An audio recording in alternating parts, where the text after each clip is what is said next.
Hey guys, Scott Fishman here. We have every reason to get hyped right now because we have a great guest. Everyone knows him as Mojo, former WWE superstar, football player, and now he's kind of entering the promoter space a little bit and working with some great athletes and doing some great things. Mojo, how are you today? I'm great, brother. It's good to be back with you, man. I don't know if you remember this, but I think you were my first ever interview I did after signing with WWE way back. We always go back to that fair when FCW did those shows outside, which I loved because I actually spoke to Baron Corbin recently and I showed him a photo of an interview that we did back in the day. Just kind of thinking back, and it's like crazy how much time has went by, so it's pretty crazy.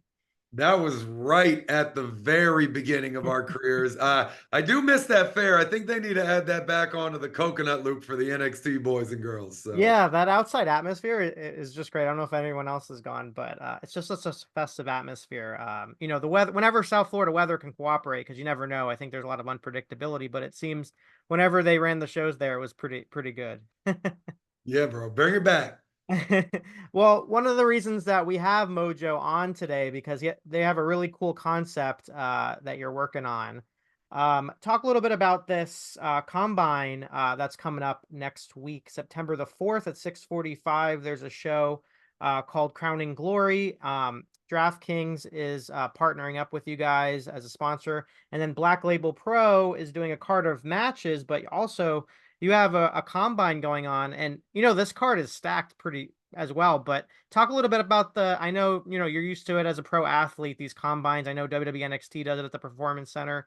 What made you kind of decide to run with it with this with idea, and why was this the perfect spot for it? Yeah, man. Well, this is something we've been working on for a while. Truthfully, it was something we really wanted to do last year, but we had to push it to this year. I'm glad we did because the concept this year is just so much better than what we thought we were going to do last year. The best part about this event is, thanks to our partners at DraftKings, the live stream is going to be absolutely free on Chris Van Vliet's YouTube page. So 7:45 p.m. Eastern, 6:45 p.m. Central, because the show will be over in Chicago. All everyone has to do is click one button and they get all of this for free to watch live. So we're really excited about that part. Zero barriers to entry here makes it easy for everyone to check out. But the concept itself is something pretty cool. I mean, pro wrestling is a completely different business than the NFL, but the NFL has a couple of cool things that they do that we don't really have in the wrestling world. And one of them, is their NFL combine. When they bring in all the talent, they find out who's the fastest, who's the strongest, and they use that as a recruiting tool for who's going to get picked up in the NFL draft. And pro wrestling, obviously, we don't really have anything like that. So the idea was to bring that to the wrestling world. I mean, we're supplementing the combine with 8 matches. I mean, we have a stacked card, some people making some returns to the ring after a very long time away, some big names on the card, but the combine is going to be really cool. We picked 4 women, 4 men, and we're going to have a men and women's wrestlers combine. They're going to come in and we're going to put them through 4 events. The first one being who can run the ropes the fastest, the second one being arm wrestling. The third one, we have a really cool wrestler's twist on tug of war that takes after a very particular, very special wrestling match out there that maybe people can put 2 and 2 together here a little bit. But the final event is actually I'm most excited about.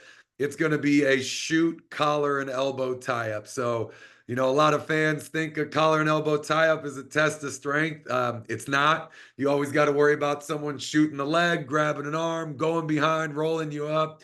We're taking away all of that. It's a one-on-one lockup. Who can run the other person into their ropes? Kind of like the old one-on-one drills between the O line and the D line in football. So this is 100% a shoot. Everyone's really going to be going after it. Everyone's been training their asses off because there's a lot of bragging rights on the line, a lot of reputations that are going to be getting fired up out there. So talent are taking it really seriously. They're very, very excited about it, and so are we. How much notice did you give them when they were going to purchase? Like when you reached out to them, how much notice did you get for the preparation? Not not a lot. So I believe we announced the event 3 weeks before we're actually going to do it. Oh my gosh. We Okay. started talking to the talent maybe like a week or two prior to that. So yes, when you're putting on an event, a month is nothing and as far as lead time. But in the world of pro wrestlers, a month, I mean, usually we get an hour heads up before we got to go out there and do something, if that. So it's a lifetime for us. And again, we picked 8 people that it's not like they needed to train for this. They're ready now. They all have very legitimate professional sports backgrounds prior to WWE and TNA and AEW and wherever else they wrestled. And, they're still weight room warriors. They haven't lost a step. I mean, I've been personally following each one of them for years now. The numbers that they've been throwing up in the weight room are absolutely insane. And they're known for kicking ass and doing unbelievable things in the ring from a strength and speed perspective. So, Yeah. the resumes were custom built for this. Yeah, and if people get a chance to definitely check out the Black Label Pro social media, your social media, because these entrants are legit. I mean, Mandy Sachs, of course, has the fitness background. Of course, she was on Tough Enough, so she knows about running the ropes and all that competition and things like that. Jordan Grace, of course, bodybuilding world. Ash by Elegance as well with that sort of thing. Zaya, former WWE superstar, just got released just a couple of months ago. So trying to make a splash on the independent scene, and also coming from a martial arts background. So that's awesome. And then Mike Rallis, who was in WWE as well and comes from a NFL background, I think, a football background. Jake Hager, of course, we know his MMA background, all that other stuff. Parker Bordeaux, fairly new to the scene, but I remember UCF, big standout, and UCF football team, so definitely one to look out for. And Moose, of course, pro football player. So these are legit athletes, and I'm thinking maybe some of these women are gonna outshine some of the men too. These are they're not gonna play here. So Hey, nothing against the fellas, and I've told all of them this myself. The women's division is absolutely insane. I mean, I think all of them are fairly close in height and weight as well, like fairly similar builds. So, I mean, they are going to duke it out big time. I mean, I think for the guys, like the minimum height is like 6'3" or something like that. Swags is the tallest of the group, but yeah, all monsters, former athletes. It's going to be awesome, bro. Again, I'm thrilled with how the roster came together. but I think it's really indicative of yourself. I mean, you have built all these connections through your pro wrestling career and kind of parlayed that into what you're doing now. Kind of talk people about the Paragon Talent Agency that you're doing, because a lot of these athletes probably have connections to that as well, and just how important it is, in this landscape. I think now more than ever, there's a lot of these guys are independent contractors, legit, like their own brands. They're making their own businesses. They're doing all these great things, and you're doing a lot to help them along, especially when they are fairly new to this sort of thing. So talk a little about your role and kind of what you've been doing the last couple of years when it comes to this. Yeah, I mean, Paragon was something I really wanted to start a very long time ago. Had the idea for it fairly early in my pro wrestling career, just coming from the NFL where everyone has representation. They got managers, they got agents, a whole different kinds of them for different categories. But most importantly, they got the players union, and the players union watches out for the players in just so many different ways. And then you go to wrestling, there's no union, there's barely any representatives of any kind, but there are no full service 360 representatives out there for people. So the idea was to start the first ever one for pro wrestling. So, COVID started the company a little faster than I meant for it to, because COVID ended my career kind of abruptly with WWE, and had to find a way to pivot. But luckily, I've always been a guy that, has thought out plan B should things go terribly wrong. And, started Paragon pretty much the first day I was a free man. I called one of my best friends, Steve K, who has a very legitimate business background as well.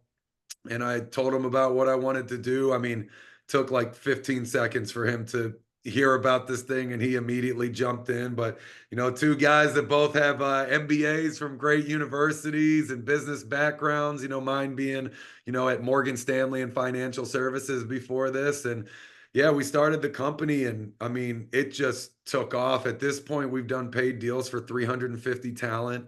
I think that right there just tells you exactly how much of a need there was for something like this. It's gotten to the point where most of the talent that we sign, they call us, looking for help with whatever categories they're looking to expand in. And, the answer is always yes for any pro wrestler. We'll do whatever we can to help them. That's the whole point of the company is to, one, help out the talent, but two, reintroduce the outside world to what pro wrestlers are capable of. And, we have a laundry list of case studies at this point of people that went out and did campaigns with top brands and absolutely crushed it, became the top influencer partners for those brands and are now on annual deals, on their third annual deal at this point. A lot of success stories. And again, it's just a testament to not only the talent, but the business itself and what it calls for. It's brands aren't used to that, man. Nobody can do all of the things like pro wrestlers can. I think more and more people are finding that out just because of how big WWE has gotten, and these big brands. It's kind of like helping, rising the tide, rising waters. When it comes to this sort of thing, because they're seeing on social media and just the engagement on social media with all these people and all the different outlets that they're doing, whether it's on Instagram or all these subscription paid services. So it's pretty incredible to kind of see how this has grown. Um, you talked about it a little bit when you were first starting out. It wasn't, I mean, they were recruiting, athletes and things like that, but I think now more than ever, it's become such a big thing with the NIL and everything like that. So from your vantage point, what do you make of how WWE's been recruiting right now, and kind of how kind of really nurturing these, and how it's been paying off and some of the athletes we're seeing coming out of NXT? I mean, they put a lot of weight and a lot of money behind it, way more than they were doing before. I felt like at one point they were subscribing to the approach that you just throw as much against the wall as you can and you see what sticks. It's not a terrible strategy, I mean, I know that sounds like I'm downplaying, the legitimacy of a strategy like that, but when you have a revolving door, you sink or you swim and you get in and you get out. Like that way works for a lot of people. But now I think they're doing their due diligence a lot more. Because of that, it's way more expensive, but they're putting in the buy behind it. They're going out and they're scouting these college athletes and seeing what they're about. They're signing them and locking them in early before they blow up in their careers and potentially go other routes, which is actually a very smart thing to do. You see, college programs offer children scholarships sometime. I had a buddy that played with me for the Arizona Cardinals. He was born as the biggest baby in Louisiana state history. I think LSU offered him a scholarship the day he was born. Like, Wow. but guess what? He went to that school later on. So, these things actually can work out for you. But I think the process now for recruiting off the indies is also a lot more streamlined. They're taking the indies a lot more seriously now. You're seeing some of the currently signed WWE talent go and wrestle or do autograph signings or appearances at independent promotions. That was never a thing before. I mean, that was huge taboo, but now, the floodgates are open. I think part of that is probably from the competition over at AEW. And, that's why I love that there's two big places where people can go and wrestle and compete at the highest level and make a lot of money. It is so good for the business. It gives you options and that competition factor. It makes everybody escalate their games. And both products have just been on the upswing tremendously in terms of all the metrics, really. And again, I think part of that is a testament to the competition. I mean, just interested to get your thoughts on things. Just one thing with the Fanatics convention that really shows the bigness of WWE wrestlers in general, that they had the biggest turnout, the biggest response, and you had some really heavy hitters there as well in addition. So that's pretty impressive. But one thing I think was the most brilliant thing for me, and from a branding standpoint, was those championship belts. I mean, the way they've crafted them, patterned them to sports teams and champions, and I think that was just the smartest thing. I mean, Gronk, of course, we've seen him in WWE, and the partnership with that, and Patrick Mahomes. I mean, what do you kind of make of that? I think that simple thing of just giving championship belts has kind of exploded, especially in the last couple of years. I mean, whoever decided to do that, pretty incredible. I mean, it's a great idea. It's a very low cost, high return strategy, right? I mean, if you're in full on party mode, I think hockey's a little different because those guys take the Stanley Cup everywhere and they're drinking out of it and they beat the crap out of the trophy and it's this kind of part of the thing. But you don't really take the Lombardi trophy out there and doing these things like it. I mean, I guess Tom Brady kind of did on the boat. Gronk dented one of them using it as a baseball bat, but I guess when your team has like seven of them, it's okay if you mess up one a little bit. But when you're out there at these parades and the floats and everyone's getting after it and they're partying, having a pro wrestling title belt just kind of adds to the fun, right? It's a gimmick for you to party with, you know? So it is, it's a great idea and teams have embraced it. They love to have it and cut their promos with it and act like a wrestler for the day. And I think that's why you have so many crossover athletes. I mean, people watch pro wrestling and they love it. Even if they don't know a ton about it, they're mesmerized by it. And that's why you have so many outside signings. Do you, from your vantage point, are we going to see Gronk in the ring again? Do you see the Kelseys in the ring, Patrick Mahomes? Who do you think's more likely we're going to see in a wrestling ring at WrestleMania or something? I don't know, man. Gronk is the only one that's retired. So, from a logistics standpoint, you gotta think it's him. I mean, he loves pro wrestling. We certainly planned on doing a lot more together, but life takes you different places, and everybody goes on to the next thing. The Kelseys obviously have been to WWE shows. They've done well there. They have the personality for it. Mahomes is probably last on the list of who you're likely to see do a match. But I mean, honestly, with a lot of those guys, you're probably only going to see a one off or like a pay per view, with the build up kind of a thing for a few months.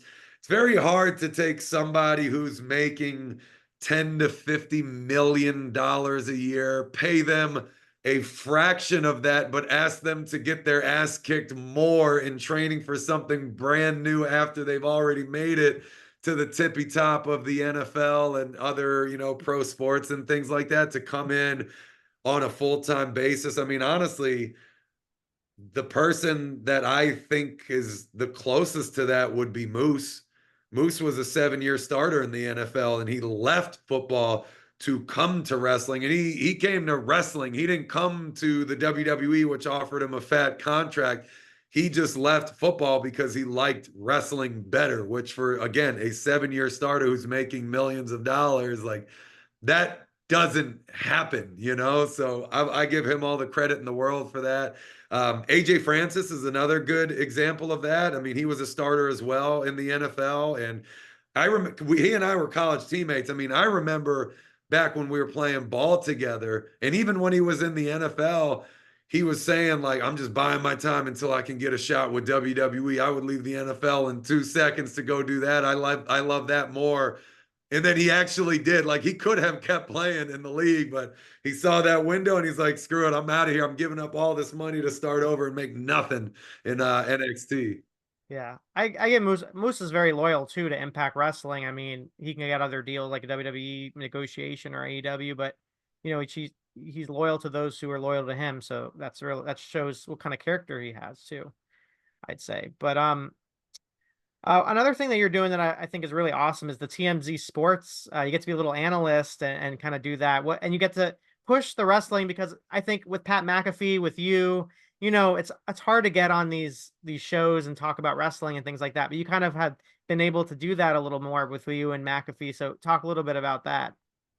Yeah, I mean, that job has been I don't even I forget that it's a job. Like it's fun. It's maybe the most fun part of my day. I literally zoom in from wherever I am, and I have zoomed in from some wacky and crazy places before to go ahead and film that show. But I log in and I chat sports for a half hour with, really good friends, that have become pretty much family. I see them 5 days a week, every single week, all year. So it's an awesome job. It was a really cool situation that just was presented to me and dropped into my lap. I mean, I never thought that I would have been a host for TMZ. I obviously watched it every day as a kid, but here I am hosting this, co-hosting the sports show alongside Mike Babcock. But I guess when I was wrestling, I did a couple of interviews for TMZ, and Harvey Levin kind of liked the energy and the style of it. And from what I've been told, at least, he told the sports team, keep an eye on this guy, bring him on the show from time to time. And the second he becomes available, offer him the job to host the show. So that was one of the first phone calls I got after WWE was from TMZ. I did my first interview with them. I guest hosted with Babcock for, I don't know, a week or two, or however long it was, and then I got the job. And it's the easiest, most fun part of my day. And like you said, I think a really cool part about it is that we've been able to, just bring the world of pro wrestling to TMZ, which is an audience equal to the size of the pro wrestling audience, but a completely opposite demographic. And, establish a pro wrestling presence and foundation on the show on a very, very regular basis, giving my friends a platform to talk about their projects and what they're working on, and what they're doing in their personal lives, and talk about sports. And I think it's been a really cool thing for everybody involved. I mean, I see the 24/7 championship behind you. We've talked in the past about, your intentions if you're ever going to have a match again or wrestling again. I mean, where are you in mindset wise when it comes to that sort of thing? Um, I have been teasing my comeback match to pro wrestling for like 4 years now. It's You kind kind of of been, have, so, like any good pro wrestler though, you got to get the hype up. dude. So, I've been joking about it with some of the other wrestlers. I'm like, guys, I'm just gonna keep teasing and teasing and teasing this match. But when I actually do a match, I'm not gonna say anything. It's just gonna happen, not advertised. I'm just gonna show up and I'm just gonna wrestle a match somewhere that I feel like wrestling out of the blue. I mean, honestly, kind of my mindset on how I would go about future matches is exactly the opposite of what I thought it would be when I left WWE. I always thought it was either going to be at WWE, maybe it was going to be at AEW, but it's going to be in sold out arenas or stadiums, huge crowds, making a lot of money, and I was going to go back and get to do all the things I felt like I wasn't able to do in my first run, and now I look at it, it's like, you know what? I just miss it. I miss the right parts of it. I don't miss necessarily the crowds and the paydays. And truthfully, I mean, I'm making more money doing what I'm doing now than I ever did when I was wrestling at WWE, even in my best years. So the financial component isn't a factor here whatsoever, but I want to wrestle with and against cool people and cool places, whether that takes me internationally or not. I just want to do it. I just miss the art of it. And I don't know. I'm absolutely going to wrestle again at some point. I don't know when it's going to be. I don't know where it's going to be. I thought it would have been by now. I've just been so busy with Paragon, which I guess is a good problem to have. And I honestly feel like my contributions to the pro wrestling business through Paragon have been way better, way bigger, way more important than anything I could have possibly done in ring. But with all this booking wrestlers for gigs, it does get you a little it's reminiscent in your feels a little bit. I'm gonna have to do something at some point. yeah, I think of you and Titus O'Neil that have done so much outside of the wrestling business and become so successful in what you're doing and helping the business by doing it. So it's outside the ring. You're not even taking a bump, but I feel like you're becoming bigger names outside of what you're out of the ring because of what you're doing. So When it's when so I cool. when I first got called up to the main roster, I don't think Broski is funny at all. I think he's a tool. We are absolutely opposite people. I'll always take a chance to bury Broski any chance I get. But Fair. he did say something funny once when I first got called up. He was calling me Whitus at first, White Titus, because of pretty much what you're saying. Oh, That we funny. kind of have a very similar vibe and You really mentality. do. You do.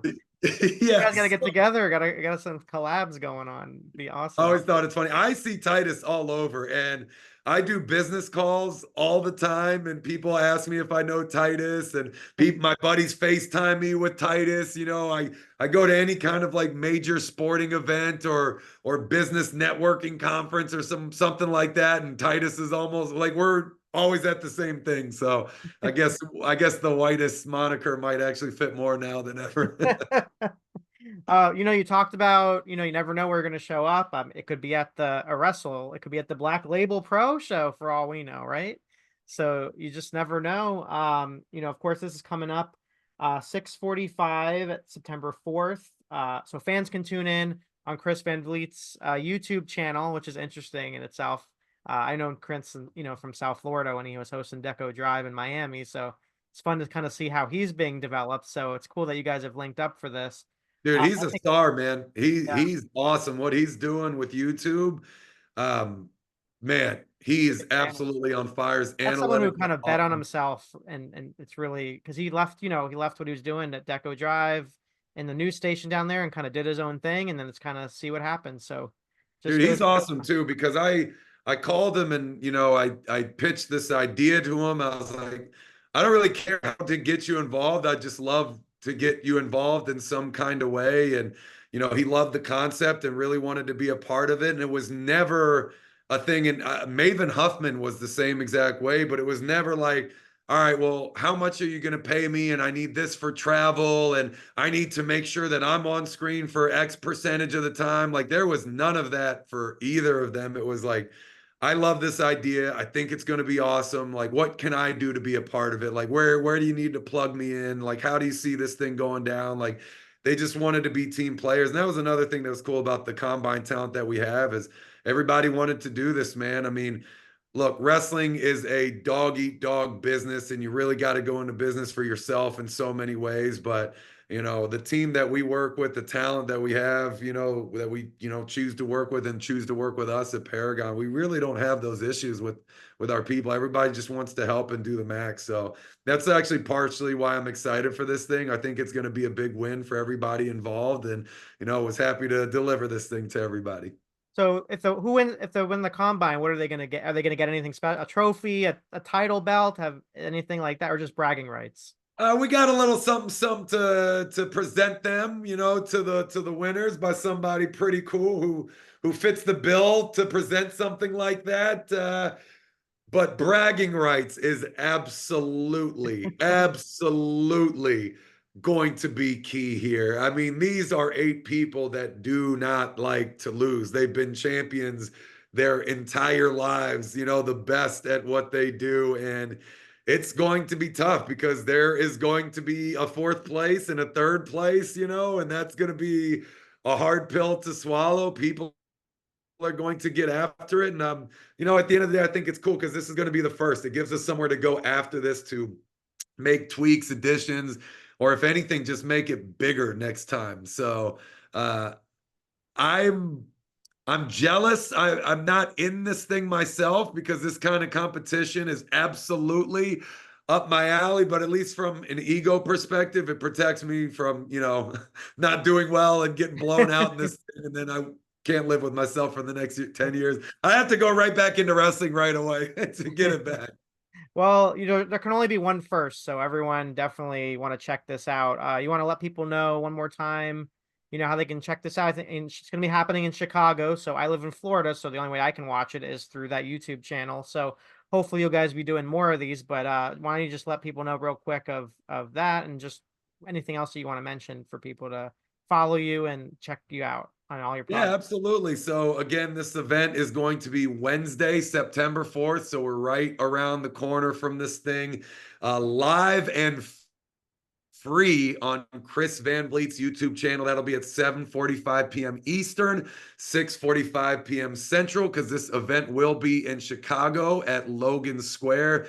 Tickets are only $10, down from the usual 30. Thank you again to our partners at DraftKings who have made this as easy as possible for the fans to watch and actually have a little bit of skin in the game too, because we're going to be doing some giveaways, maybe or maybe not for some cash and tickets and Mm. things like that, not only for the people in attendance, but also for people watching at home on the live stream. So absolutely check that out again. Wednesday, September 4th, 7:45 p.m. Eastern, live and free on Chris Van Vliet's YouTube channel. Love it. Free is always good. Thank you so Free. much, Mojo, for fitting me in. I really appreciate it. Looking forward to it. Hopefully, we'll connect again for maybe another one.